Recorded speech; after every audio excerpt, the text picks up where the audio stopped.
কবিতাৰ শিৰোনাম মুৰ দেশ, কবি হীৰেন ভট্টাচাৰ্য। মোৰ দেশ, মোৰ প্ৰাণৰো প্ৰাণৰ, মোৰ গানৰো গানৰ, মোৰ দেশ। মোৰ প্ৰতিটো কামে, মোৰ প্ৰতিটো চিন্তাই এই দেশৰ বুকুত ৰচে।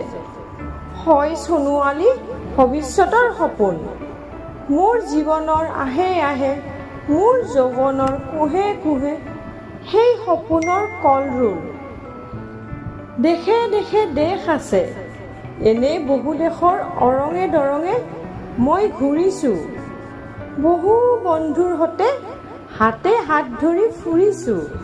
কেতিয়াবা সাগৰ পাৰত, কেতিয়াবা খেজুৰ তলত, নতুবা পাহাৰতলিত খন্তেক জিৰাইছোঁ। বন্ধুৰ সতে প্ৰাণ খুলি প্ৰাণৰ কথা পাতিছোঁ।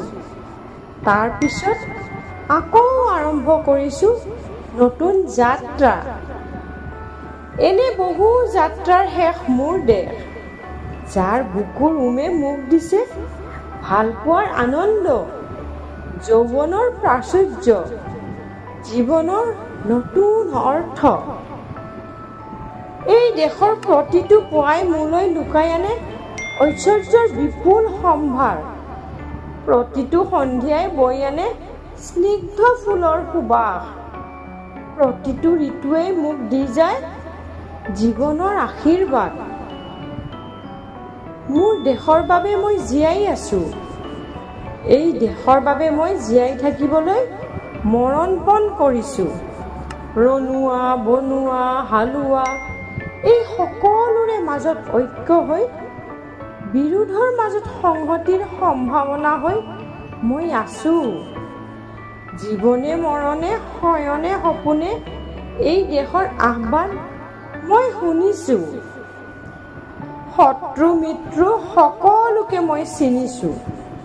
সিহঁতৰ অন্তৰ মই বিশ্বাসেৰে জিনিছোঁ। শান্তিৰ চৰাইজুৰিক আজলি ভৰাই দিছোঁ ভঁৰালৰ এমুঠি ধান, পৰাণৰ একোটি গান। আৰুতো মোৰ একো নাই মোৰ দেশ, মোৰ কল্লোলিত সপোনৰ উত্তাল তৰংগই মোক লৈ যায় গভীৰৰ পৰা গভীৰতলৈ, আদৰ্শৰ কঠিন পৰ্বতমূললৈ। ধন্যবাদ।